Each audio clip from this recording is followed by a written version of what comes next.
Et le temps de Dieu, c'est pas toujours notre temps. Nous, on est souvent pressés, ou parfois on a du mal à comprendre les temps particuliers que l'on vit.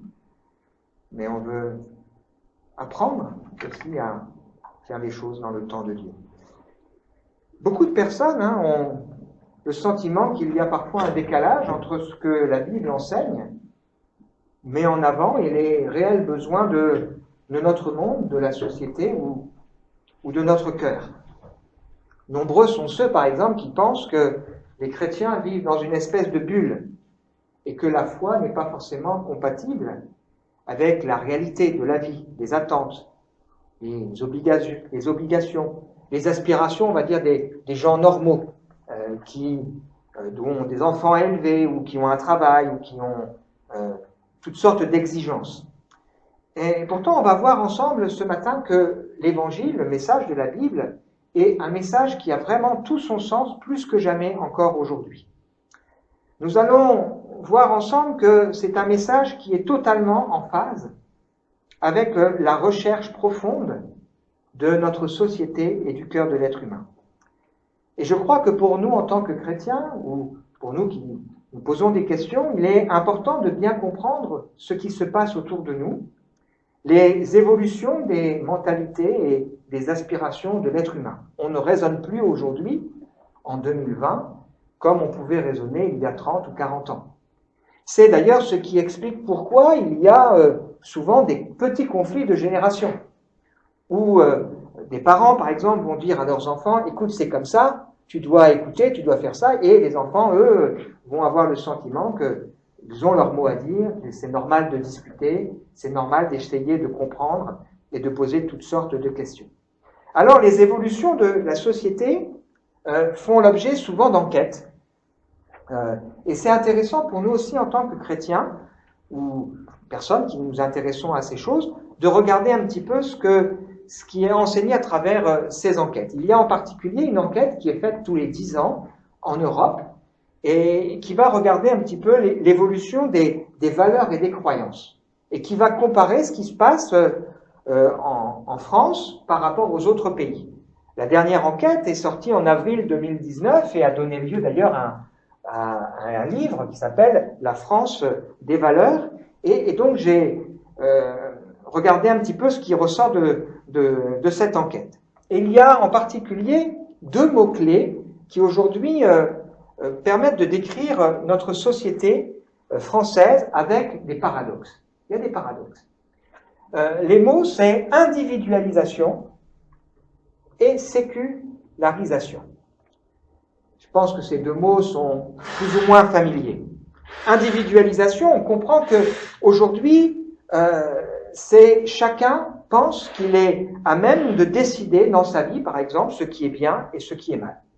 C'est ce qui conduit à la liberté des mœurs, à la recherche de la liberté individuelle, qui met en avant le développement personnel et qui a permis en particulier de mettre en place le RIC, le référendum d'initiative citoyenne, où on considère que chacun a son mot à dire sur notre société. Et notre société, qui est bâtie sur l'individualisation, va chercher à mettre en avant le développement de soi, la connaissance de soi, de ses forces, de ses faiblesses, de son corps.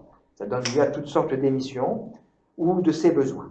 Le paradoxe, c'est qu'en même temps que notre monde, notre pays, notre société est marquée par l'individualisme, il y a aussi l'altruisme. C'est-à-dire que chacun est individuel, veut avoir son mot à dire, mais en même temps, on est quand même sensible de plus en plus au vieillissement, au handicap, au chômage, aux immigrés et à la maladie. Et avec, d'un côté, l'individualisme, on attend quand même qu'il y ait une autorité qui punisse les méchants et qui nous permette de vivre en sécurité, qui nous protège du vandalisme. Et le deuxième mot, c'est le mot sécularisation. Est-ce que vous savez ce que veut dire ce mot? C'est un mot que vous avez sans doute entendu. Ouh là là, Théo. Sécurité? Ouais. C'est un mot qui veut dire qu'on est passé de valeurs qui étaient dans le domaine du sacré, dans le domaine du profane. C'est-à-dire, c'est le retour à la vie laïque, qu'on va retrouver dans l'enseignement, qu'on va retrouver dans l'assistance publique. Autrefois, il y a 40, 50 ans, il y avait un consensus sur ce qui est bien et ce qui est mal. Aujourd'hui, c'est plus le cas. Les valeurs sont remises en question. Il y avait un consensus sur la notion, sur l'existence de Dieu. Aujourd'hui, il paraît que 58% des personnes interrogées en France se déclarent incroyantes, ne croient pas qu'il y ait un Dieu. Ce sont aujourd'hui la justice, le bien, le mal, la vérité sont des valeurs qui sont relatives. Et on va voir ensemble ce matin que dans ce contexte, l'évangile, le message de la Bible a toute sa place. D'abord parce que pour Dieu, on n'est pas des êtres humains perdus au milieu d'une masse, mais chacun est important aux yeux de Dieu, il connaît chacune de nos vies. Et puis, la deuxième raison, c'est aussi parce que la vérité, le bien et le mal, la justice qui sont discutés, l'évangile ne se contente pas de nous dire ce que c'est, mais vient mettre dans nos cœurs des convictions, vient convaincre nos cœurs et nos vies. Et c'est important aussi pour nous en tant que croyants qu'on soit à l'aise pour pouvoir expliquer ce que l'on croit et pourquoi on le croit. Et le titre du message que je vous propose ce matin est un message qui va nous apprendre à réfléchir sur nous. Et le titre, c'est « La prière en dit long sur nous ». Ou l'absence de prière. Mais vous avez toutes sortes de prières.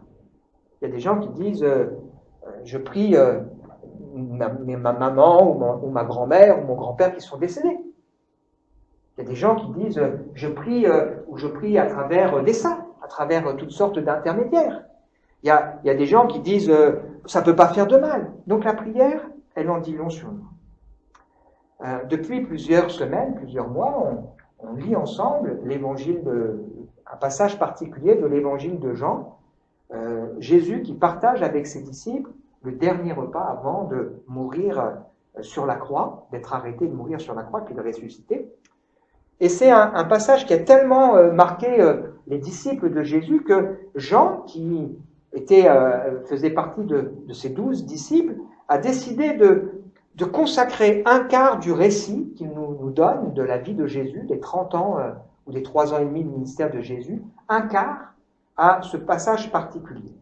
Alors on a en fait déjà pas mal cheminé et on a clos 2 chapitres. La première partie, c'est Jésus qui va faire quelque chose qui va étonner les disciples. Ils étaient en train de se demander lequel d'entre nous est le plus important. Et Jésus, au lieu de répondre à ses disciples, il va faire quelque chose qui va les déboussoler. Il va se déshabiller et il va laver les pieds de ses disciples. C'était une pratique de l'époque. Normalement, le serviteur lavait les pieds du personnage important. Et Jésus va laver les pieds de ses disciples pour leur dire « Je vous ai lavé les pieds, moi, le Seigneur et le Maître. Je vous ai donné un exemple. Le serviteur n'est pas plus important que son Seigneur. Mais si vous savez ces choses, vous êtes heureux si vous les pratiquez. » Et puis ensuite, Jésus va donner un enseignement à ses disciples. Et dans cet enseignement, ça va discuter, parce qu'ils ne comprenaient pas, ils étaient lents à comprendre. Et cette partie, elle se termine, ce qu'on a vu la semaine dernière, par « Je vous ai dit ces choses pour que vous ayez la paix en moi. Vous aurez des épreuves dans le monde, mais prenez courage, j'ai vaincu le monde. » Et aujourd'hui, on va ouvrir une nouvelle partie. On ne va pas la voir en entier, parce que c'est un chapitre complet consacré à Jésus qui prie. Jésus va prier pour lui, il va prier pour ses disciples, et il va prier pour nous. Oui, pour nous. Il a prié pour ceux qui croiraient en lui, en aussi grand nombre que Dieu les appellera, dans la suite des temps, c'est-à-dire nous.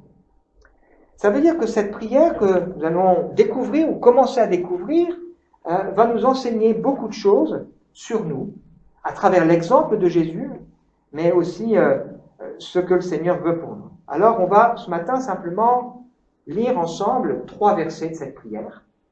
Une prière qui a bouleversé les disciples. C'était des gens habitués à la prière, mais même s'ils étaient habitués à la prière, parce qu'ils avaient été enseignés comme ça en tant que juifs, là, en voyant Jésus qui prie, ils sont surpris. Jésus n'a pas eu de manifestations particulières, il n'a pas eu des mots compliqués, mais ils étaient surpris de voir l'intimité de la relation que Jésus vivait avec Dieu. Donc il va nous laisser ces 3 premiers versets qu'on trouve dans l'évangile de Jean, au chapitre 17, les versets 1 à 3. Une prière calme, une prière, on va le voir ensemble, courageuse, lucide et qui nous engage. Après avoir ainsi parlé, Jésus leva les yeux au ciel et dit : Père, l'heure est venue. Glorifie ton Fils, afin que le Fils te glorifie, selon que tu lui as donné pouvoir sur toute chair, afin qu'il donne la vie éternelle à tous ceux que tu lui as donnés. Or, la vie éternelle, c'est qu'ils te connaissent, toi le seul vrai Dieu, et celui que tu as envoyé, Jésus-Christ. À travers ce court passage de la Bible, on va réfléchir ensemble à 5 vérités qui vont nous faire réfléchir sur nous. On va le voir ensemble. La première de ces vérités, c'est que Jésus a conscience de celui à qui il parle, à qui il s'adresse et de sa position devant lui. Il lève les yeux au ciel. Non pas comme certains qui vont lever les yeux au ciel d'une manière un peu effrontée, mais il lève les yeux au ciel pour regarder vers Dieu. Vous savez que quand Jésus a enseigné la prière, il a dit, lorsque vous priez, dites « Notre Père qui est dans le ciel ». À un moment donné de sa vie, Jésus va se jeter aux pieds du Seigneur. Il est dans ce jardin, juste avant d'être arrêté. Il sait que ça va être un moment difficile. La croix a été difficile. Et il s'est jeté aux pieds du Seigneur. Donc, la position de Jésus, dans l'attitude de Jésus dans la prière, en dit non sur sa connaissance de Dieu et sur sa connaissance de son besoin. Là, il dit quelque chose d'important et dans ces moments de détresse, il se jette aux pieds du Seigneur. Et il dira d'ailleurs « Abba, Père ». C'est-à-dire, Père, Papa, voilà, que ta volonté soit faite. Si les gens ne prient pas, c'est parce qu'ils ne connaissent pas Dieu. C'est-à-dire qu'ils ne connaissent pas celui qui est le maître de tout, qui a tout dans sa main et qui agit. Et ils ignorent aussi la position qu'ils peuvent avoir devant lui. Jésus prie son Père parce que Jésus est son Fils. Et Dieu, dans sa bonté, veut que nous puissions prier, non pas un Dieu lointain que nous ne connaissons pas, mais il veut que nous puissions prier quelqu'un que nous connaissons. Quelqu'un dont nous acceptons l'autorité, quelqu'un que nous reconnaissons comme notre Père. La Bible nous explique que tous les hommes et toutes les femmes ne sont pas enfants de Dieu. Ils sont toutes des créatures de Dieu. Mais être enfant, c'est un privilège. Imaginez lorsqu'il y a la remise des biens lors d'un décès, c'est les enfants qui héritent, pas les autres. Et Dieu nous dit que Jésus est venu pour que ceux qui croient que Jésus est celui que Dieu a envoyé pour le salut de l'humanité puissent devenir enfants de Dieu. Et si dans ma vie, dans mon cœur, j'ai compris que Dieu veut faire de moi son enfant, ma position devant lui, elle change tout. Je m'adresse à celui qui est un Père qui m'aime, qui est dans le ciel, il fait ce qu'il veut. Si les gens prient mal, parce que ça peut arriver, c'est étonnant, mais Jésus lui-même dit que les gens qui ne le connaissent pas, ils prient. Et ils s'imaginent qu'à force de prier, c'est-à-dire, plus ils vont dire de choses, plus ils mériteront d'être exaucés. C'est pas comme ça que ça marche. Ou alors, ailleurs dans l'Écriture, il nous est expliqué qu'on peut prier avec de mauvais mobiles, de la mauvaise manière. Donc si les gens prient mal, c'est parce qu'ils n'ont pas la position qui convient devant lui. Qui est pour toi celui que tu pries? Ou celui que tu ne pries pas? Qu'est-ce qui te donne le droit de prier? L'Évangile nous dit que c'est par grâce que nous pouvons nous approcher de Dieu, c'est-à-dire conscient qu'on ne le mérite pas, et dans l'humilité parce qu'on a cette conscience, et qu'on demande vraiment à Dieu, Seigneur, interviens dans mon cœur, interviens dans ma vie. La deuxième vérité qui ressort de ces 3 petits versets que nous avons lus ensemble, c'est que Jésus a conscience des temps et de son temps particulier. Père, l'heure est venue, lève les yeux au ciel, et il dit ceci, donc Père, l'heure est venue. Est-ce que avons-nous conscience, nous aussi, des temps particuliers que nous vivons? Quand même particulier ce qu'on vit. Cette semaine, on a fait ressortir plusieurs fois aux informations que 68% des vertébrés ont disparu en 50 ans, les animaux. Il y a des espèces qui ont disparu, mais vous vous rendez compte, ça veut dire les 2/3 des animaux vertébrés ne sont plus sur la planète. Impressionnant quand même. Est-ce qu'on a conscience de ce temps particulier que nous vivons avec une fragilité de la vie, du travail, avec une violence, le mal-être, la solitude qui grandit, la nature qui... Voilà. Et avons-nous conscience aussi de la saison de nos vies? Ou du temps particulier de nos vies, et j'ai envie de dire, quelle place Dieu a-t-il? Je suis père de 3 enfants, j'ai Théophile encore à la maison. C'est un temps particulier dans son éducation, où je dois donc réfléchir à l'élever aussi et lui apprendre à connaître Dieu pour qu'il puisse faire ses choix. Peut-être certains sont en retraite, c'est un temps particulier de la vie. Et quelle place Dieu a-t-il dans ce temps particulier? On est en recherche de choix de vie, d'orientation. Quelle place Dieu a-t-il? Dans nos loisirs, Dieu nous demande d'avoir une vie équilibrée, de savoir nous détendre, profiter, mais quelle place Dieu a-t-il? On peut partir en vacances loin de Dieu, on peut partir en vacances et être reconnaissant, et vivre des choses aussi avec Dieu. Et Jésus avait donc conscience qu'il y avait un temps particulier qui se vivait pour l'éternité, pour le monde, l'humanité. Il allait mourir sur la croix pour sauver le monde, et c'était un temps particulier pour sa vie, son heure est venue. La troisième chose qui ressort de ce texte, c'est que Jésus a conscience du sens de sa vie.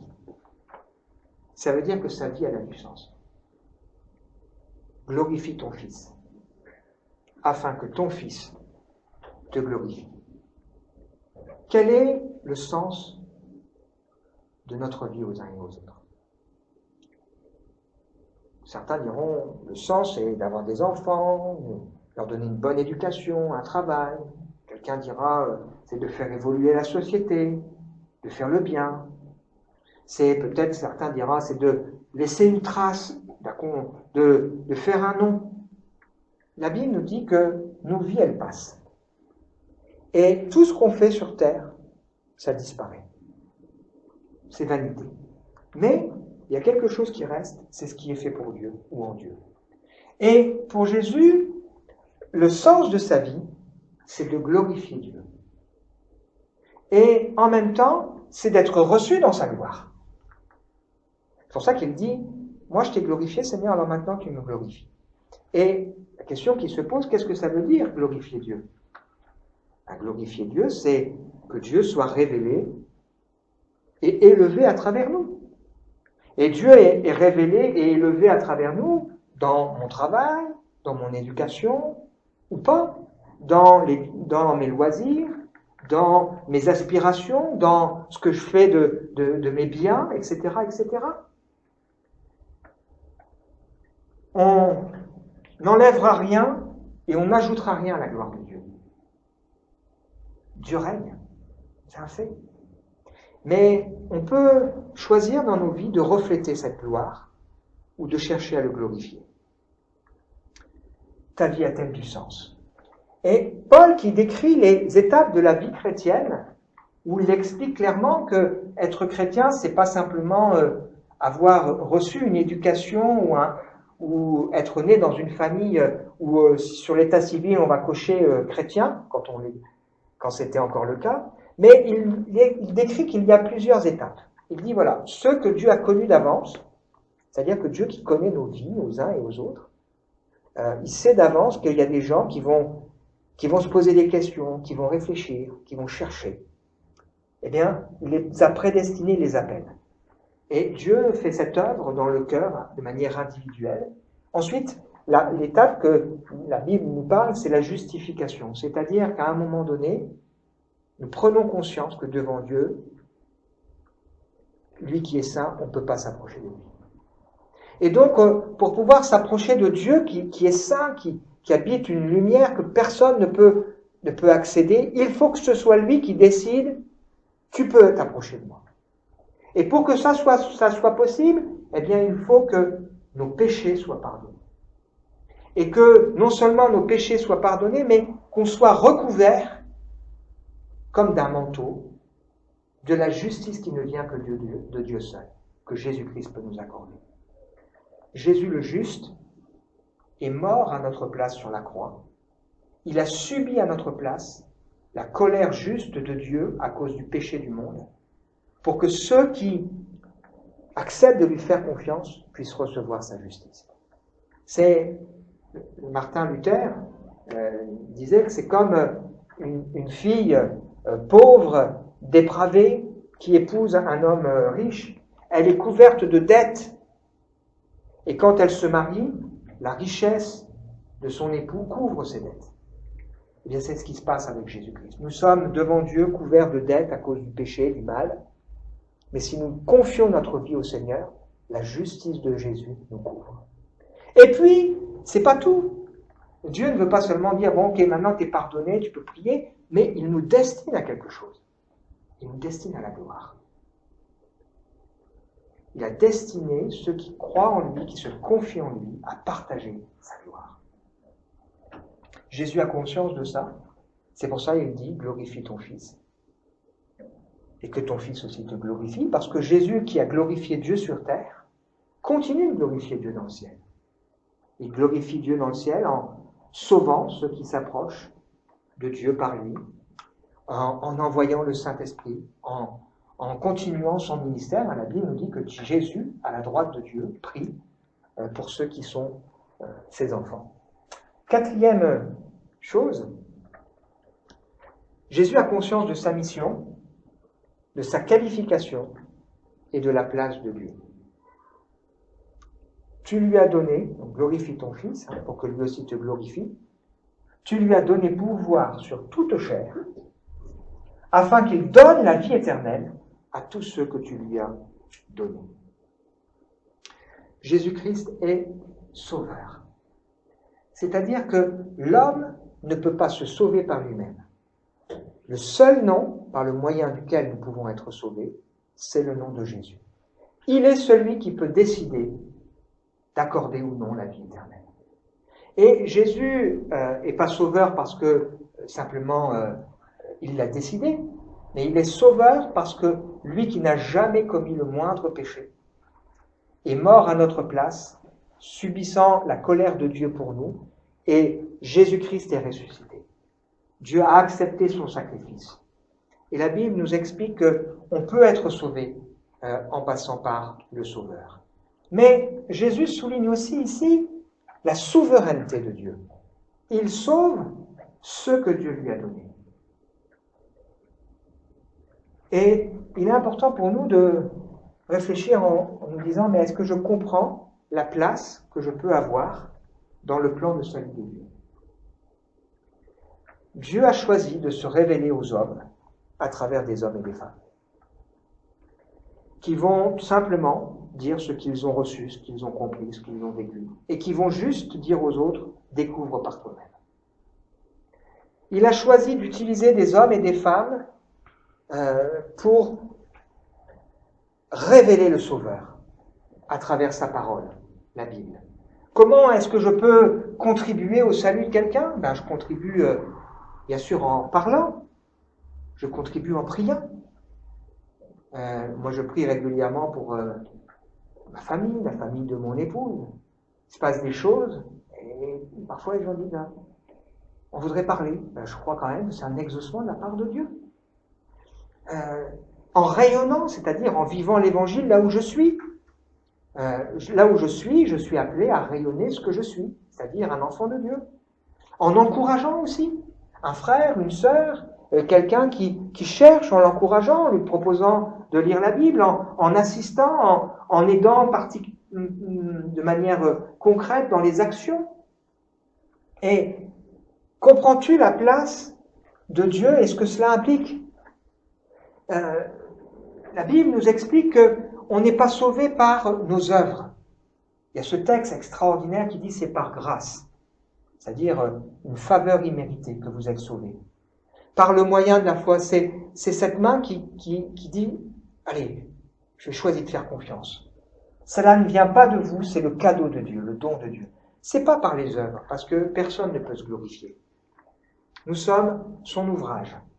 Nous avons été créés dans le Christ Jésus pour des œuvres bonnes que Dieu a préparées d'avance afin que nous les pratiquions.